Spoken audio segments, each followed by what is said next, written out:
चलिए शुरुआत करते हैं अच्छी और सच्ची खबरों की। सबसे पहले बात अयोध्या की, जहां पर 25 नवंबर को होने वाले राम मंदिर ध्वजारोहण समारोह की तैयारियां अंतिम दौर में है। समारोह की तैयारियों को लेकर खुद मुख्यमंत्री योगी आदित्यनाथ ने अधिकारियों के साथ बैठक की, जिसमें ध्वजारोहण समारोह की तैयारियों की समीक्षा की गई। कार्यक्रम में प्रधानमंत्री, राज्यपाल, मुख्यमंत्री योगी आदित्यनाथ और आरएसएस प्रमुख मोहन भागवत मौजूद रहेंगे। लिहाजा सुरक्षा के मद्देनजर 24 नवंबर की रात से ही आम श्रद्धालु के लिए रामलला के दर्शन बंद कर दिए जाएंगे और 25 नवंबर को किसी भी आम श्रद्धालु को मंदिर जाने की इजाजत नहीं होगी।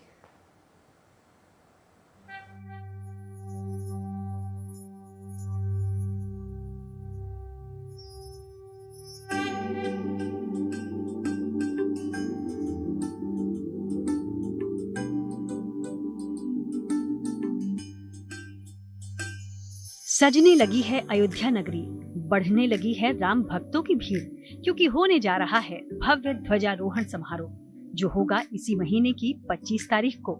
लिहाजा इस कार्यक्रम से जुड़ी सभी तैयारियां इन दिनों जोर शोर से चल रही हैं। ध्वजारोहण समारोह के लिए राम मंदिर को सजाने का काम अंतिम दौर में है और शहर के चौक चौराहों, रास्तों पर व्यवस्थाओं को दुरुस्त किया जा रहा है। ध्वजारोहण समारोह के लिए अभी चंद रोज भले ही बाकी हैं, लेकिन जो श्रद्धालु अयोध्या दर्शन के लिए पहुंच रहे हैं, वो राम मंदिर की खूबसूरती और कार्यक्रम से जुड़ी तैयारियों को देख काफी खुश हैं। अयोध्या में ध्वजारोहण की भव्य तैयारी है। 25 नवंबर को वो तारीख है। आज से 8 दिन बचे हैं कुल, और उस दिन जो है ध्वजारोहण होगा और इसी जगह पे जो राम जन्मभूमि है वहां पे शिखर पे जो है ध्वजा फैलाई जा रही है और उसको लेकर रूपरेखा तैयार कर ली गई है। हम हल्द्वानी से आ रहे हैं और बहुत भव्य मंदिर बनाया है, श्री राम मंदिर, और दर्शकों से निवेदन है सभी लोग आए यहाँ पे। 25 नवंबर को शिखर ध्वजारोपण है यहाँ पे और प्रधानमंत्री जी उसका उद्घाटन करेंगे। आपको कैसा लग रहा है? बहुत अच्छा लग रहा है हमें यहाँ पर आकर। 25 नवंबर को यहाँ पर प्रधानमंत्री जी आ रहे हैं, जो कि शिखर पर ध्वजारोहण करने वाले हैं। हमें बहुत खुशी है और जरूर आएंगे हम बिल्कुल। वो यहाँ आके बड़ा आनंद आया, बहुत अच्छा लगा, दर्शन हुए, बहुत आनंद आया और बड़े प्यारी मूर्तियां बनी हैं, बड़ा अच्छा मूर्ति राम जी की। अब तो मंदिर बनकर तैयार हो गया है अभी। हाँ, 25 तारीख को ध्वजारोहण है। हाँ जी, हाँ जी, बहुत बढ़िया रहेगा सबके लिए, सनातन के लिए बहुत बढ़िया रहेगा। ध्वजारोहण समारोह का ये आयोजन कितना बड़ा है, इसका अंदाजा इसी बात से लगाया जा सकता है कि इसमें प्रधानमंत्री मोदी, राज्यपाल, मुख्यमंत्री समेत देश की कई जानी मानी हस्तियां शामिल होने वाली हैं। मेहमानों की ये संख्या 8000 के करीब बताई जा रही है। इन मेहमानों के आने जाने, ठहरने और सुरक्षा जैसी तैयारियों को लेकर मंदिर ट्रस्ट और अयोध्या प्रशासन ने प्लान तैयार कर लिया है, ताकि 25 नवंबर के दिन मेहमानों को किसी तरह की परेशानी से दो चार न होना पड़े।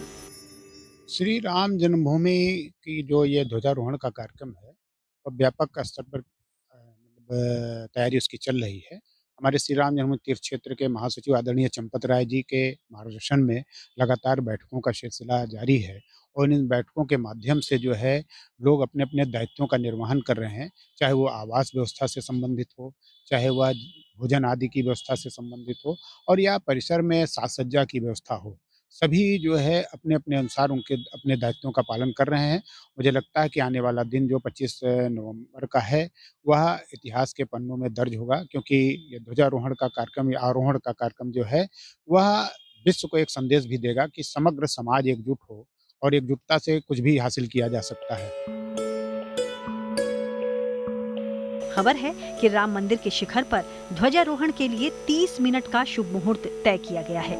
ये मुहूर्त दोपहर 12 बजे से लेकर 12:30 बजे तक होगा, जिसमें प्रधानमंत्री मोदी मंत्रोच्चार के बीच मंदिर के शिखर पर 22 फीट लंबा और 11 फीट चौड़ा ध्वज फहराएंगे।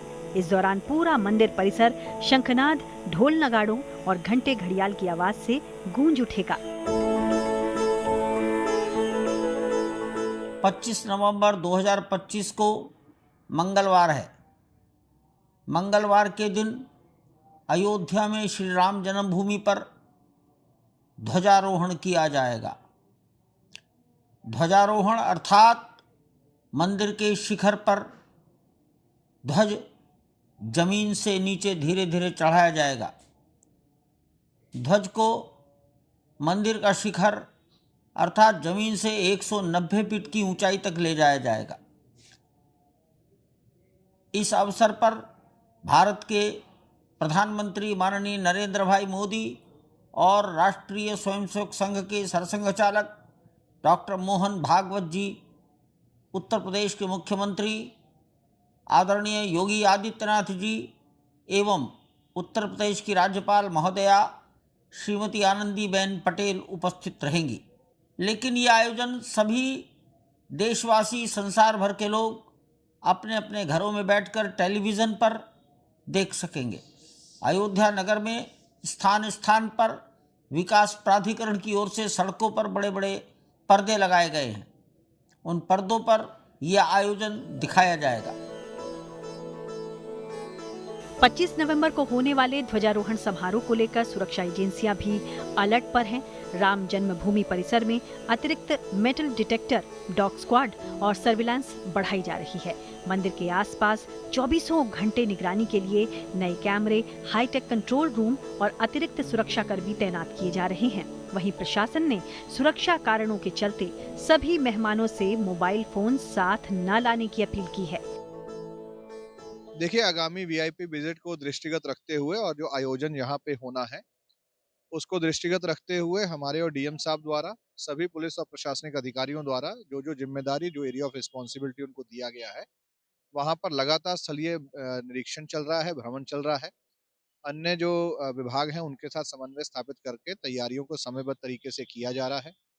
सुरक्षा के जो मानक हैं और स्टैंडर्ड ऑपरेटिंग प्रोसीजर्स हैं उनको यहाँ पर स्थापित करते हुए पुलिस फोर्स का और बाकी फोर्सेस का डिप्लॉयमेंट किया जा रहा है। लगातार ब्रीफिंग्स चल रही हैं।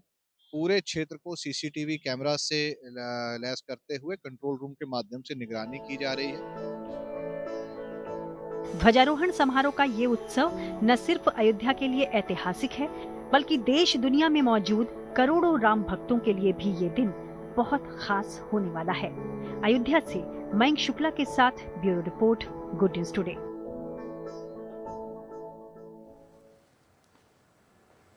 चलिए बात मौसम की कर लेते हैं। उत्तर भारत में सर्दी ने तेवर दिखाने शुरू कर दिए। हर गुजरते दिन के साथ ही तापमान नीचे आ रहा है। सुबह शाम ठिठुरन ज़्यादा बढ़ जाती है। पहाड़ी राज्यों में बर्फबारी का सीधा असर मैदानी इलाकों में भी नजर आ रहा है। यहाँ का मौसम भी ठंडा हो गया। बीते 24 घंटों की बात करें तो उत्तर भारत के कई प्रमुख शहरों में न्यूनतम तापमान में गिरावट दर्ज की गई है, जिसके बाद ठंड और ज़्यादा महसूस हो रही है। और नौबत यहाँ तक आ गई है, राज्यों में मौसम विभाग की ओर से आने वाले दिनों के लिए शीतलहर को लेकर भी अलर्ट जारी किया गया है।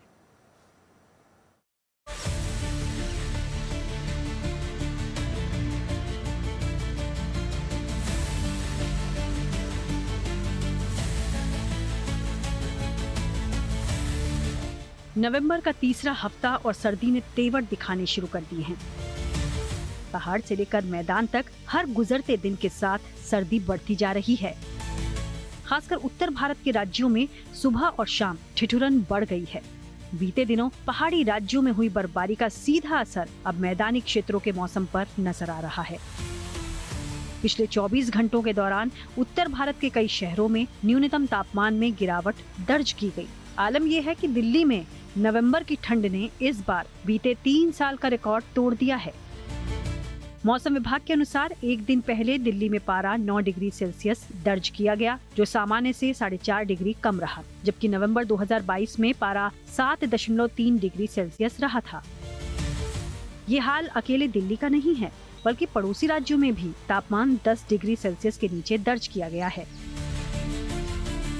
मौसम में बदलाव महसूस होना शुरू हो चुका है। दरअसल सुबह और शाम की पहले से ठंड बढ़ चुकी है।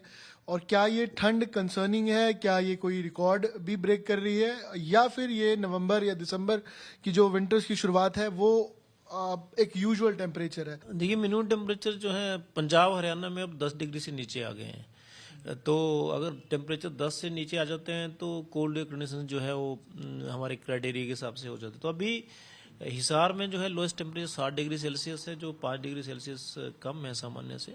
वहाँ पे कोल्ड एयर कंडीशन चल रही है। पंजाब में स्टेबल है अभी, हालांकि टेम्परेचर वहाँ भी कम है, करीब 2 डिग्री कम है सामान्य से।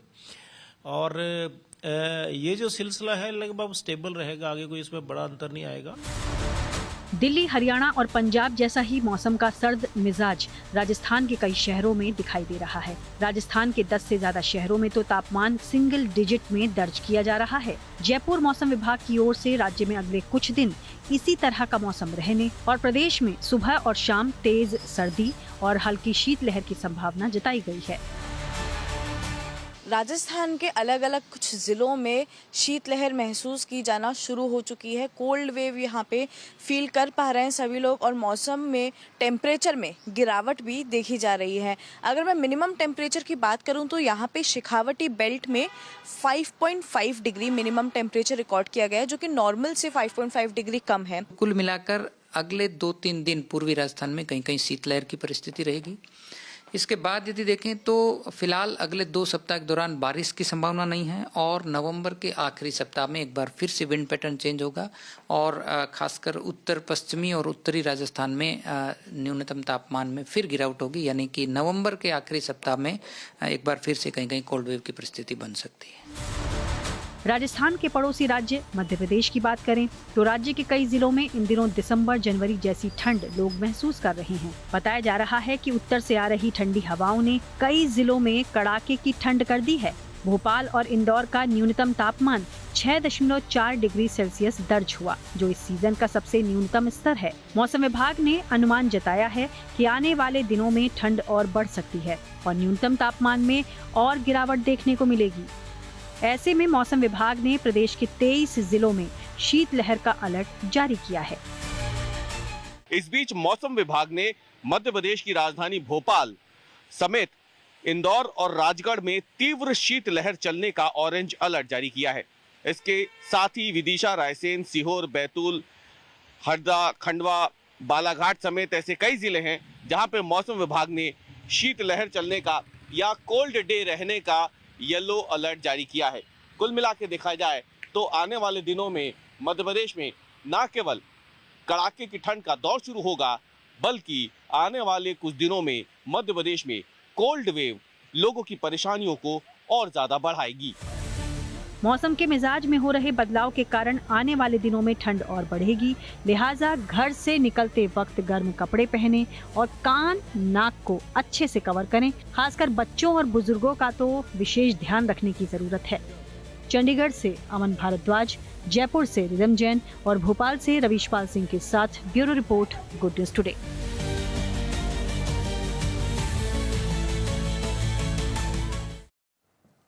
और बात दिल्ली में रहने वाले लोगों के आकर्षण की, जो अंतर्राष्ट्रीय व्यापार मेले से जुड़ा हुआ है, जिसका शुभारंभ 14 नवंबर से हो चुका है और शुरुआती 5 दिन यानी कि 14 से 18 नवंबर तक व्यापार से जुड़े लोगों के लिए ये सीमित है और 19 से 27 नवंबर के बीच आम लोगों को भी यहाँ पर एंट्री मिलेगी। दिल्ली की प्रगति मैदान में मौजूद भारत मंडपम में पहुंचने पर उनको एक ही छत के नीचे एक भारत श्रेष्ठ भारत की झलक देखने को मिलेगी।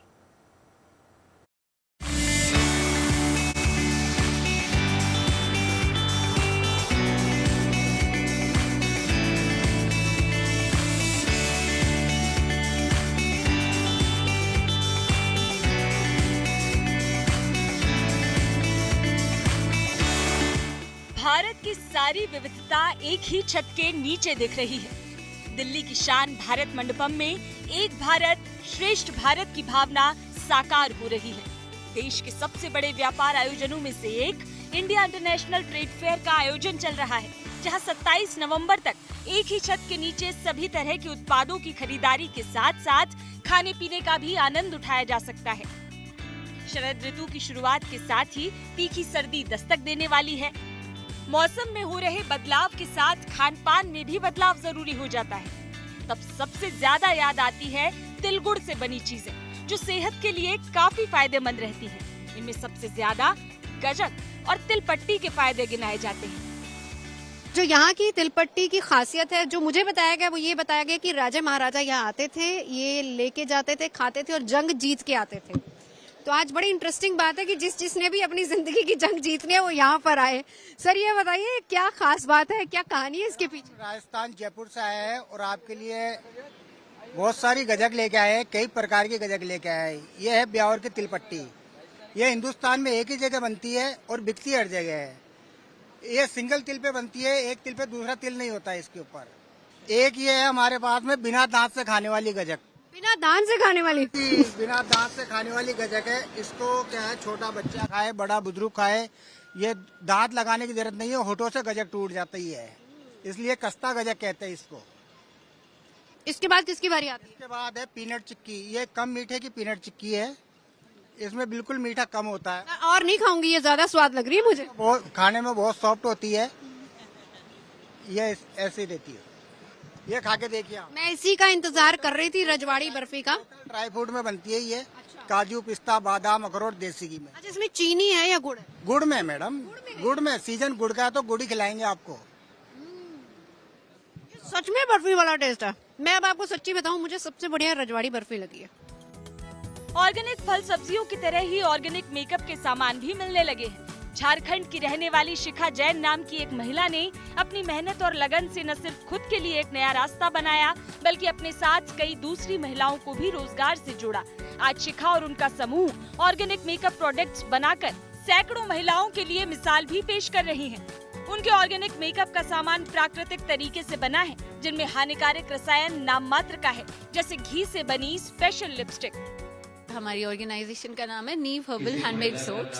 हम लोग का महिला संस्था है। हमारे साथ में 80 गांव की लेडीज काम करती हैं और हमारे पास में सारे सर्टिफिकेशंस है। हमने 2007 में शुरू किया था और हम लोग करीब 150 प्रोडक्ट्स बनाते हैं जो कि 100% ऑर्गेनिक। मकसद ये नहीं है कि हम एक नया रोजगार खुद के लिए करें, बल्कि हम कितने लोगों को रोजगार दे रहे हैं। यही है आत्मनिर्भर भारत की ताकत। हम लोग किसी विदेशी प्रोडक्ट पर निर्भर नहीं रहे, बल्कि हम अपनी ताकत को पहचाने। और इसीलिए होम ग्रोन मेकअप प्रोडक्ट्स जो आप मुझे बता रही थी, सबसे खास बात, जो सबसे ज्यादा हॉट सेलिंग प्रोडक्ट है आपका, वो कौन सी? ये हमारी ये घी लिपस्टिक्स है, जिसमें 50% कलर माइका कलर है और 50% वेजिटेबल कलर है, जैसे कि हम लोग रतन जोत powder, beetroot powder, chocolate powder, annatto seeds. एक आप काजल मुझे बता रही थी कि ये ऑर्गेनिक काजल है। ये जैसे पहले नानी दादी बनाते थे वैसे ही काजल है। सुरमा? सुरमा नहीं है, ये काजल ही है। हाँ जी, ये जो हम लोग जैसे पुराने जमाने में दिया जला के बनाया जाता था, वैसे ही काजल है। हम लोग दिया जलाते हैं कैस्टर ऑयल का, उस पर स्टील प्लेट रख के जो काले की कट्टी होती है उसमें बादाम का तेल डालते हैं। तीसरी कौन सी चीज है? बहुत सुंदर रोल ऑन डियोज हैं। ये जो रोल ऑन्स हैं ये 100% नेचुरल है। ये 50% जोजोबा ऑयल है इसके अंदर और 50% एसेंशियल ऑयल है। तो ये अंडर आर्म्स में, बिहाइंड दी ईयर। कितने फ्रेग्रेंसेस हैं? हमारे पास अराउंड 20 फ्रेग्रेंसेस हैं और सब नेचुरल है। देवव्रत शर्मा नाम के एक किसान ने तो मधुमक्खी पालन का तरीका ही बदल दिया है।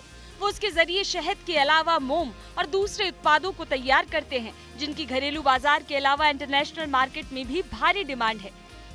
हमारे साथ देवव्रत शर्मा जी हैं और ये बहुत खास तकनीक लेकर आए हैं, खास तौर पर उन किसानों के लिए जो मधुमक्खी पालन करते हैं। क्या लेकर आए सर?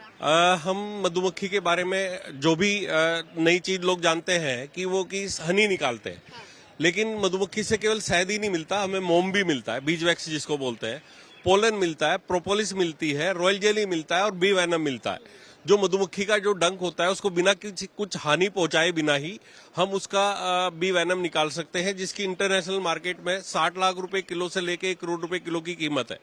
और उसकी हमने मशीन बनाई है। ये रॉयल जेली निकालने की किट है। और जो आप क्या रेट इसका रहता होगा? ये लगभग 3,500 रुपए की किट है। सरल भाषा में अगर मैं आपसे समझूं तो क्या ये एक आम किसान इसको ले सकता है? आम किसान इसको ले सकता है और गवर्नमेंट इस पे सब्सिडी भी दे रही है। हाँ जी, इसके ऊपर सब्सिडी दे रही है। ये फीडर है और ये हम क्वीन रेयरिंग किट बनाई है। इससे एक रानी नहीं, हम हजारों रानी एक बी हाइव में बना सकते हैं। एक बी हाइव के अंदर एक ही रानी रहती है। ये क्वीन सेल कप है। इन क्वीन सेल कप की हम पूरी ट्रेनिंग देते हैं, उसके बाद वो अपनी रॉयल जेली बना सकते हैं। ऐसा नहीं है कि इंडिया इंटरनेशनल ट्रेड फेयर में सिर्फ बड़ों की दिलचस्पी के ही स्टॉल्स हैं, बल्कि वहां बच्चों के लिए देश विदेश के चॉकलेट खरीदने और खाने का भी विकल्प मौजूद है। बच्चों को ईरान की चॉकलेट खासी पसंद आ रही है। ये चॉकलेट बेहद मीठे और खट्टे फ्लेवर में भी मौजूद है। 15 से 20 तरह की चॉकलेट्स में स्टोन चॉकलेट की भी डिमांड है, जिनकी सबसे बड़ी खासियत है कि देखने में वो बिल्कुल पत्थर की तरह लगती हैं। जब तक चखा नहीं जाए तब तक चॉकलेट कह पाना मुश्किल है। बहुत सारी कलेक्शन आपको अलग अलग फ्लेवर्स में जो है वो ईरानी टॉफीज मिलेगी। अच्छा, कौन कौन से फ्लेवर्स है और क्या इनमें खासियत है जो इसको बाकी कंट्री की टॉफी से अलग बनाते हैं? Yes ma'am, this is Irani toffee और इसमें अलग अलग फ्लेवर है, फ्रूट्स फ्लेवर है, जेली फ्लेवर है और हमारे पास कोकोनट फ्लेवर की भी है। दिस इज आम पापड़ टॉफी जो कि अलग है, डिफरेंट है। आम पापड़ टॉफी, इसमें आम पापड़ टाइप होगा। अलग अलग फ्रूट फ्लेवर्स में आपको जो है टॉफीज मिलने वाली है। अच्छा ये क्या है? ये तो chocolate. This is chocolate toffee. Yes, no yes ma'am, this is type. अलग अलग तरीके के यहाँ पे स्टोन रखे हुए, बट ये सभी के सभी हम आपको दिखा रहे हैं, ये सब ईरानी चॉकलेट है। कितना अलग है, एक बार मैं खाकर देखती हूँ उसको। I can try. फ्लेवर्स है इसका कुछ ऐसे? क्या फ्लेवर है? अलग अलग फ्लेवर की चॉकलेट्स हैं, अलग अलग फ्लेवर्स की है। और आई थिंक मुझे नहीं बिल्कुल आइडिया था कि आई थॉट कि ये स्टोन्स रखे हुए हैं, बट ये ईरानी टॉफी है और वाकई में टेस्ट वाइज बहुत अलग है। इस साल इंडिया इंटरनेशनल ट्रेड फेयर में झारखंड को फोकस स्टेट का दर्जा हासिल है। वहीं उत्तर प्रदेश, राजस्थान, महाराष्ट्र और बिहार जैसे राज्य इस बार पार्टनर स्टेट के तौर पर हैं, जिनके पवेलियन में उद्योग, संस्कृति और पारंपरिक उत्पादों की झलक देखने को मिल रही है। इस बार मेले में कुल 12 देशों में संयुक्त अरब अमीरात, चीन, ईरान, दक्षिण कोरिया और मिस्र भी प्रमुख है। पहले 5 दिन बिजनेस विजिटर्स के लिए रिजर्व हैं, जबकि 19 नवंबर से आम लोगों को प्रवेश मिलना शुरू हो जाएगा। दिल्ली से मनीषा लड्ढा और नवजोत रंधावा के साथ bureau report, good news today. खबरें सच्ची होनी चाहिए, अच्छी खुद ब खुद लगती हैं। Navjot Randhawa signing off. आप सुनते रहिए गुड न्यूज, देखते रहिए गुड न्यूज टुडे।